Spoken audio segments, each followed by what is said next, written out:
Amigos e amigas que acompanham o canal do Luiz Ademar, grande abraço a todos. Vamos falar da Série C do Campeonato Brasileiro, hein? A CBF, nesta semana, anunciou a tabela da primeira rodada da Série C. E, pasmem, não vai começar em abril, né? Como vai começar a Série A e como vai começar a Série B. Vai começar só no dia 2 de maio. Então vai demorar um pouco ainda para começar a Série C. Lembrando que são 20 clubes, o regulamento é o mesmo, turno único, 19 rodadas. Aí se classificam para os quadrangulares finais os 8 primeiros colocados no ponto corrido, né? No turno único. E os 4 últimos são rebaixados para a Série D. O regulamento é o mesmo, R$ 800 mil para cada clube pela primeira fase, pelos 19 jogos. E aí os 20 clubes já estão se acertando, né? Disputando estadual, disputando alguns Copa do Brasil, alguns Copa do Nordeste, alguns a Copa Verde, enfim. Eu vou passar pelos 20 clubes para a gente ver qual é a situação de cada um. E aí vamos começar a fazer isso a cada uma semana, 10 dias, para principalmente ficar a par dos 20 clubes da Série C, certo? Antes de mais nada, vou convidá-los a fazer inscrição aqui no canal do Luiz Ademar, ativar o sininho para cada novo vídeo você ser avisado e pedir seu like, pedir para você fazer sua pergunta. Vamos trocar aquela mesma ideia que a gente faz lá no meu Twitter, no meu Instagram, Luiz Ademar JR, certo? Então é o seguinte, eu vou começar por ordem alfabética para ficar mais fácil, que são 20 clubes. Vamos começar com o Altos lá do Piauí. O Altos que trocou o treinador já nesta temporada, hein? Começou com o Fernando Tonê e em fevereiro ele trocou para o Gerson Testoni. Então atualmente quem vai preparando o time é o Gerson Testoni. Mudou o treinador. O Altos contratou o atacante Jordan, que veio do Ceará. Contratou o atacante Joelson, que já tinha passagem pelo clube, está voltando. Aí o atacante Joel foi embora, foi para o Tocantinópolis. O lateral esquerdo, Vinícius Paiva, do Souza da Paraíba, chegou. O lateral direito da Elson, do Lagarto, chegou também. Enfim, o time está começando a acertar sua situação financeira, estava com salários atrasados, a situação estava meio complicada, e aí está começando a se ajustar. No Campeonato Piauiense, é o terceiro colocado. Vamos lembrar que para a próxima fase, né, para a fase final, se classificam os 4 primeiros colocados para as semifinais. O Altos é o terceiro colocado e aos pouquinhos vai se acertando também para disputar o título piauiense. O projeto do novo estádio, que vai ser construído a partir de 2024, vai caminhando bem e principalmente na Série C do Campeonato Brasileiro, a diretoria está pensando em jogar na cidade de Floriano, no sul lá do Piauí. Então veremos se vai viabilizar esse projeto, certo? Esse é o Altos do Piauí. Já o América de Natal continua com o técnico Leandro Senna, que subiu ano passado da Série D para a Série C. O time vai se acertando também. O lateral direito, o lateral Gabriel Silva foi potiguar do Mossoró. O time foi eliminado da Copa do Brasil e não passou para a fase de grupos da Copa do Nordeste, né? Então, na Copa do Brasil, principalmente, ficou aquele gosto de quero mais. Foi eliminado pelo Iguatu do Ceará e impediu o seu sonho de jogar com o Santos na segunda fase. Foi eliminado. Mas, no Campeonato Potiguar, vai bem. Tá no quadrangular final já, na briga pelo título, né? Os 2 primeiros colocados desse quadrangular vão para a final. As 2 primeiras partidas venceu. Neste final de semana, agora no domingo, vai jogar com o ABC, que é o segundo colocado. Ele tem 6 pontos, o ABC tem 3. E se vencer, já está praticamente na final do campeonato. Então, como ficou fora, principalmente da Copa do Brasil, e nem se classificou para a fase de grupos da Copa do Nordeste, o título potiguar é a válvula de escape aí do América para chegar embalado na Série C do Campeonato Brasileiro. Então essas são as informações do América. Do América de Natal, vamos falar para o Aparecidense de Goiânia. O Aparecidense de Goiânia, que trouxe o atacante João Diogo e está muito satisfeito. Ele veio do Cruzeiro e já fez 4 gols no Campeonato Goiano. Então vai aos pouquinhos, né, se acertando. Nas quartas de final eliminou o Craque, foi para a semifinal do Campeonato Goiano e no jogo de ida em casa, lá em Aparecida de Goiânia, perdeu de 2-1 do Atlético Goianiense. Agora, neste final de semana, domingo, dia 19, vai jogar o jogo de volta, precisando vencer por 2 gols de diferença. Uma tarefa complicada, é verdade que o Atlético Goianiense é o favorito, mas de qualquer maneira já está nas semifinais do Goiano e isso é um alento para o trabalho do técnico Moacir Júnior, que continua da temporada passada para essa temporada também, vai fazendo um bom trabalho no Aparecidense. Vamos falar então agora do Botafogo da Paraíba. O Botafogo que já demitiu 2 treinadores e nós estamos em março, hein? Começou com Moisés Egert, o time não embalava no Campeonato Paraibano, não embalava, não vencia ninguém. O Egert foi mandado embora e chegou o Francisco Diá, que também não fez um trabalho bom e já foi agora em março mandado embora. O Botafogo, por enquanto, está com o Thiago Batizocco, que é o interino. Então está interino. Apesar do técnico interino, das mudanças de treinador e tudo, o Botafogo ele foi para as semifinais do campeonato paraibano e agora no campeonato paraibano ele vai enfrentar o Souza. Neste sábado, agora dia 18, o primeiro jogo é lá em João Pessoa, né? E aí o segundo jogo é no dia 26, lá na cidade de Souza. Então, pelo menos o Botafogo, que não foi para a fase também da Copa do Nordeste, a fase decisiva, né, na fase de grupos, e agora tenta se apegar aí a uma campanha de reta final boa no Campeonato Paraibano. Esse é o Botafogo da Paraíba, que olha, nessa situação, ele trouxe o volante Marco Antônio, ele trouxe o Wesley Dias, volante do Sampaio, ele trouxe os atacantes Bismarck, Matheus Anderson, trouxe o goleiro Rafael Mariano do Concórdia. Na Copa do Brasil ele foi eliminado pelo Águia de Marabá. Isso é vergonhoso, né? Até por isso que caiu o Francisco Diá, né? Aí ele trouxe o volante Djavan, que veio do Santo André, está retornando. O goleiro Elias pediu para sair.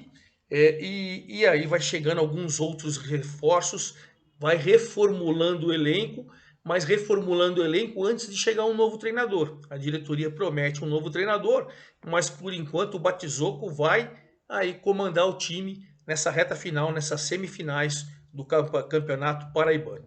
Bom, vamos falar dos dois times lá do Amazonas. O Amazonas e o Manaus, que vão jogar a Série C, eles estão nas quartas de final do campeonato da Amazônia, né? Então, o Amazonas, ele trouxe o zagueiro Vitor Salinas, o meia Vini Locatelli e o atacante DG. O zagueiro Vitor Salinas, o meia Vini Locatelli e o atacante DG. Isso, eles eram do Atlético de Minas, Atlético de Minas, e foram contratados. Nas quartas de final, jogou o jogo de ida fora de casa contra o Operário, venceu por 2-1 e agora, neste sábado, joga em casa pelo empate para ir para a semifinal. Então está numa situação mais tranquila o Amazonas. O Manaus, no campeonato lá da Amazônia, ele perdeu o primeiro jogo para o Nacional por 3-1 e agora neste sábado vai ter que ganhar por pelo menos 2 gols de diferença do Nacional para ir para a semifinal. É uma situação um pouco mais complicada a do time de Manaus. Até por isso, ao contrário do Amazonas, que continua com o Rafael Lacerda, o time do Manaus ele mandou embora o técnico Paulo Henrique em fevereiro e trouxe o Igor Magalhães. Então o Igor Magalhães está tentando fazer um trabalho aí de recuperação, até porque o Manaus foi eliminado na Copa do Brasil para o Camboriú, né? E aí o Igor Magalhães vai tentar aí mexer no time, reformular o elenco, porque a situação, sincera e honestamente, não tá lá essas coisas, né? O Manaus que trouxe o meia Serginho, do Jorge Wilstermann, que ele chegou. O Manaus, que o Serginho chegou, não aprovou e já voltou para a Bolívia. Você vê como que é a situação, né? Quando é uma eliminação, quando a classificação no campeonato estadual não vai bem, eliminação na Copa do Brasil, o time já vai ficando numa situação difícil. Na Copa Verde, o Manaus também foi eliminado ao perder para o Princesa de Solimões por 1-0. Então veja que essas situações todas fizeram com que o Manaus entrasse com um princípio de crise. O zagueiro Luiz Fernando do Figueirense chegou e o volante Charles da Portuguesa do Rio chegou também. Então o Manaus vai se reformulando porque não vem fazendo uma boa temporada e corre o risco de ficar fora das semifinais do campeonato estadual. E aí é complicado. Falamos dos 2 clubes do Amazonas, vamos falar dos 2 clubes de Santa Catarina. O Brusque está numa situação tranquila, né? O Brusque, na Copa do Brasil, ele se classificou no Marília, aqui no interior de São Paulo, e agora ele vai jogar com o CSA, por vaga na terceira fase. Então o Brusque está numa situação bem sossegada. No Campeonato Catarinense se classificou para as quartas de final, né? Foi o terceiro colocado, agora vai jogar com Concórdia. O primeiro jogo na casa do Concórdia agora é domingo, dia 19, e depois no dia 23 joga em casa. Então o Brusque correndo atrás da vaga nas semifinais, vai fazendo aí uma situação mais tranquila, né? O Brusque que manteve o técnico Luizinho Lopes, né? E nesse período ele trouxe o volante João Pedro do Vitória, o atacante Everton Bala, retornou o zagueiro alemão, né? O zagueiro alemão, e agora amanhã joga com o CSA, principalmente pensando na terceira fase financeiramente da Copa do Brasil, depois de eliminar o Marília. E saindo do Brusque, vamos para o Figueirense. O Figueirense, olha, ao contrário do Brusque, que foi o terceiro colocado, no Catarinense se classificou, o Figueirense foi o oitavo colocado. Perdeu justamente do Brusque por 3-2 na última rodada e se classificou pelos resultados que aconteceram na rodada. Campanha ruim, vai enfrentar agora no mata-mata o Hercílio Luz, que é o principal time, se transformou em SAF, foi o primeiro colocado. O primeiro jogo vai ser domingo, na casa do Figueirense, né? No Orlando Scarpelli, e o segundo jogo, dia 22, vai ser lá na casa do Hercílio Luz. Então é uma situação um pouco mais complicada, mas enfim, é o oitavo contra o primeiro, e aí tem a tradição do Figueirense, né? O Figueirense, que o atacante Gustavo Henrique foi emprestado para um time do Vietnã, o atacante Guilherme Pato veio do Azerbaijão, o atacante Andrei veio do Sampaio e o zagueiro Luiz Fernando rescindiu o contrato. Também vai passando o time do Cristóvão, manteve o técnico Cristóvão Borges, vai passando por um processo de reformulação, pensando principalmente agora no Catarinense, antes da Série C, né? Antes da Série C. Falamos dos dois de Santa Catarina, vamos falar do Confiança, lá de Sergipe, né? O Confiança de Sergipe contratou o volante Fábio, que veio do Aimoré, do Rio Grande do Sul, lateral direito Júlio Ferrari veio do 13, os meias Rafael e Lucas Vieira vieram do Azures, lá do Paraná. O Confiança, no campeonato sergipano, ele é o primeiro colocado do seu grupo, está definindo se vai ser primeiro, segundo, hoje ele é primeiro, está faltando poucas rodadas, e aí se classificando em primeiro ou em segundo, ele já vai direto para as semifinais, não participa daquela repescagem, enfim, a situação dele é bem tranquila. Tanto que hoje, né, eu estou gravando o vídeo quarta-feira, 15 de março, ele enfrenta o Falcon, e se vencer o Falcon já é o primeiro colocado, mas sendo o primeiro ou sendo o segundo, ele vai para as semifinais, isso é certeza do campeonato sergipano, e vai se acertando, principalmente de olho na Série C. Do Confiança, o Confiança manteve o técnico Vinícius Eutrópio, isso a gente precisa ressaltar. Aí vamos passar para o CSA, que está no terceiro treinador. Ele ia começar a temporada com o Adriano Rodrigues, mas ele foi dispensado pela nova diretoria antes mesmo de estrear. Trouxe o Roberto Fonseca, que já foi demitido em fevereiro. E agora ele contratou o Vinícius Bergantin, que fez um belo trabalho no Santo André, aqui no Campeonato Paulista. O Santo André que não se classificou para as quartas de final, mas está disputando aí, disputou o torneio da Taça Independência, não correu o risco de rebaixamento, fez um belo trabalho o Vinícius Bergantin. Aí o CSA foi lá, justamente porque ele foi eliminado do Campeonato Alagoano, veja, e agora está tentando correr atrás do título da Copa Alagoas. Na Copa do Nordeste também foi eliminado. Então, já preparando para a Copa do Alagoas e principalmente para a Série C, chegou o Bergantin justamente para reformular o elenco. O atacante Giancarlo do Operário chegou, o volante William Oliveira do Sport, o meia Gabriel Tonini foi embora, o zagueiro Paulo César do Potiguar chegou, o Iago Henrique, o volante do Guarani, chegou, o Thiaguinho, atacante do Flamengo, chegou também. Aí, por último, já a indicação do Vinícius Eutrópio, o atacante Andrei do Sampaio, o zagueiro Luiz Fernando rescindiu, o atacante Gustavo Henrique rescindiu para jogar no Vietnã.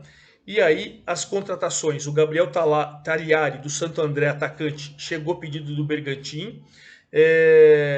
E aos pouquinhos, o time vai ganhando alguns reforços na medida do que o treinador entende que é importante para o time poder reagir. Então o CSA, que trouxe também os zagueiros, assim como o Tagliari, o zagueiro Ednei do Santo André, o atacante Iago Teres do Ituano, né? O volante Moisés Ribeiro do Santo André, o zagueiro Foster do Santo André. Veja que o treinador, né, o Vinícius Brigantini, está querendo montar um time já dentro das suas possibilidades, dentro do que ele conhece do time para a Série C. O Floresta do Ceará está jogando a segunda divisão do Campeonato Cearense, é o quarto colocado, está brigando pelo acesso, enfim, está numa situação um pouco mais difícil, né, que a segunda divisão do Ceará. O zagueiro Eduardo Moura retornou, o meia Patuta foi contratado do time do Maracanã, o meia Diogo Mourão, destaque da Copinha, foi negociado com o América para fazer um caixa. O Floresta, que continua com o técnico Raimundo Wagner. Então, também se prepara para a Série C. Do Floresta vamos para o Ipiranga de Erechim, que se classificou para as semifinais do Campeonato Gaúcho. Se classificou com um empate em casa com o Grêmio. E agora, nas semifinais, ele vai enfrentar justamente o Grêmio. Ele vai jogar o primeiro jogo em casa.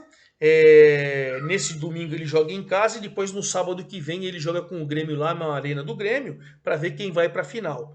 E hoje, estou gravando o vídeo quarta-feira, dia 15 de março, hoje ele vai jogar com o Red Bull Bragantino, valendo a vaga na terceira fase da Copa do Brasil.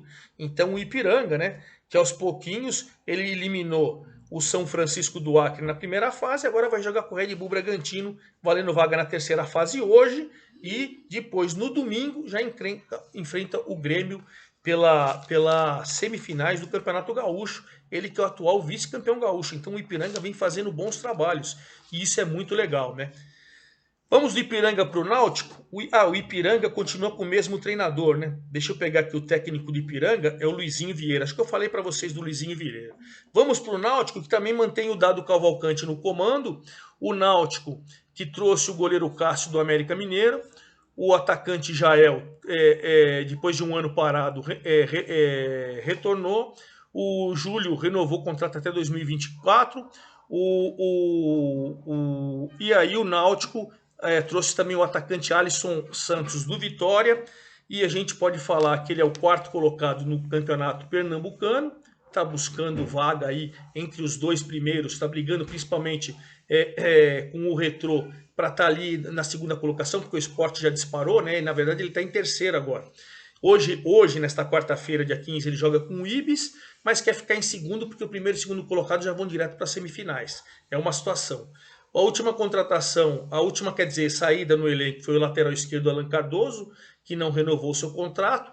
Na Copa do Nordeste, ele é o quarto colocado, falta uma rodada, né? E ele está brigando para se classificar para as quartas de final da Copa do Nordeste. Então vamos ver, em princípio a campanha do Náutico é muito tranquila. Do Náutico vamos para o Operário do Paraná. O Operário do Paraná, que o Rafael Guanais começou um trabalho lá depois de ser rebaixado da Série B para a Série C. O Rafael Guanais nas quartas de final do Campeonato Paranaense se classificou, eliminou o Aruco e agora está nas semifinais. Nas semifinais, o Operário vai jogar com o FC Cascavel, que eliminou o Coritiba, né? Primeiro jogo na cidade de Cascavel agora nesse domingo, dia 19. Não tem data ainda para o jogo de volta, quando ele vai decidir em casa. Então pode ser finalista o Operário, hein? Pode ser finalista depois de fracassar na Copa do Brasil, onde foi eliminado pelo modesto Operário do Mato Grosso do Sul. Mas o Guanais está fazendo um belo trabalho no Paranaense e é uma tendência que vai fazer um belo trabalho também na Série C. Do Operário vamos para os dois times lá de Belém, né? O Paysandu e o Remo. Vamos lá. O Remo, ele lidera o campeonato estadual, né? Na Copa Verde está nas quartas de final. Hoje, nesta quarta-feira, vai fazer o primeiro jogo com o São Raimundo, fora de casa. E depois, na semana que vem, dia 22, joga com o São Raimundo em casa para ver, né? Para ver quem vai para as semifinais. Claro que o Remo tem favoritismo e também no estadual já está praticamente classificado para as fases decisivas. O Remo, que o lateral direito, Lucas Marques, que tinha sido contratado, acabou sendo reprovado no exame médico. e aí ele não é que foi dispensado, mas acabou não sendo concluída a contratação. Do Remo, vamos para o Paysandu, então. O Paysandu está dividindo com o Águia do Maratá a liderança da sua chave no Campeonato Estadual. Também vai se classificar para as retas de final.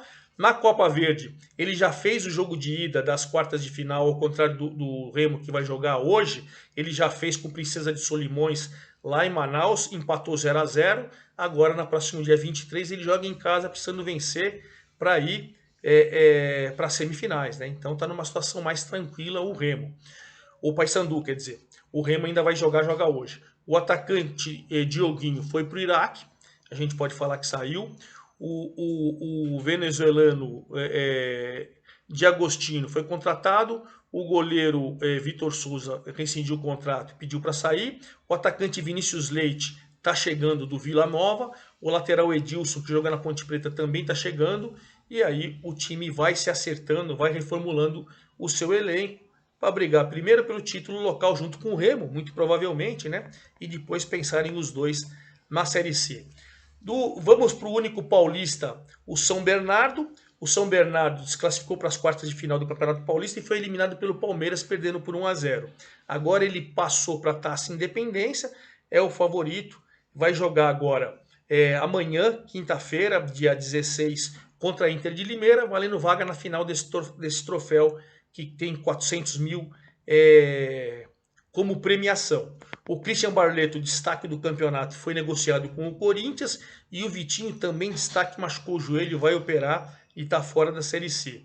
É uma tendência que o São Bernardo, do Márcio Zanardi, passe com uma pequena reformulação, mas vá forte para a Série C. Então isso a gente tem que enfatizar. E eu esqueci de falar os treinadores do Remo e do Paysandu. O Paysandu continua com o Márcio Fernandes e o Remo continua com o Marcelo Cabo. Então, Paysandu, Marcelo Fernandes, Remo, Marcelo Cabo, e o São Bernardo, Márcio Zanardi, todos permanecendo com o seu treinador. Vamos com o São José, o time gaúcho na Série C. Ele ficou em sexto no Campeonato Estadual, no Campeonato Gaúcho, e foi eliminado, né? O São José. Agora ele está se preparando para a Série C. Vai treinar para a Série C, não tem mais nada para disputar. O goleiro Maurício, garoto, jovem, foi emprestado para o Nacional aqui de São Paulo para disputar a quarta divisão do Campeonato Paulista. E a festa lá é para o Fábio Ramp, o goleiro que chegou a 31 gols e é um dos goleiros artilheiros do Brasil, né? Hoje ele é o 8º colocado, tem 31 gols. O recordista no mundo é o Rogério Ceni com 131 gols. O segundo colocado é o Chilavert com 67, quase a metade dos gols do Rogério Ceni. Acredito que ninguém vai bater o recorde do Rogério Ceni, mas com 31 gols o Fábio Ramp do São José entrou na lista dos 8 maiores goleadores do mundo. Isso é muito legal, né? E aí, fechando os 20 times, vamos para o Volta Redonda, hein? O Volta Redonda do Rogério Correia está nas semifinais do Campeonato Carioca, jogou o primeiro jogo com o Fluminense lá em Volta Redonda e ganhou por 2-1. O Lelê é o seu artilheiro, e o artilheiro do campeonato com 12 gols, mas já foi negociado com o Fluminense. Ou seja, está jogando a semifinal com o Fluminense e já vendeu seu artilheiro para o próprio Fluminense. Hoje, quarta-feira, 15 de março, Copa do Brasil, vai jogar com o Atlético Goianiense em Goiânia. Então precisa ver se vai conseguir vaga na terceira fase, que é o grande objetivo até financeiro do time, né? Em relação às contratações, o Volta Redonda, o lateral esquerdo Gilson pediu rescisão de contrato, e depois, com a saída do Lelê, a tendência é que o time corra atrás de um artilheiro. Esse é o grande objetivo. Mas o primeiro deles hoje é tentar eliminar o Atlético Goianiense, forte Atlético Goianiense em Goiânia, jogo único, para garantir vaga na terceira fase da Copa do Brasil. E é isso, falei um pouco de todos os times, com todos os seus treinadores, com todas as suas mudanças, suas contratações, e a cada uma semana, 10 dias, vamos retomando para a gente falar principalmente de todos os times, até começar a primeira rodada lá no dia 2 de maio, certo? É isso aí, forte abraço a todos e até a próxima!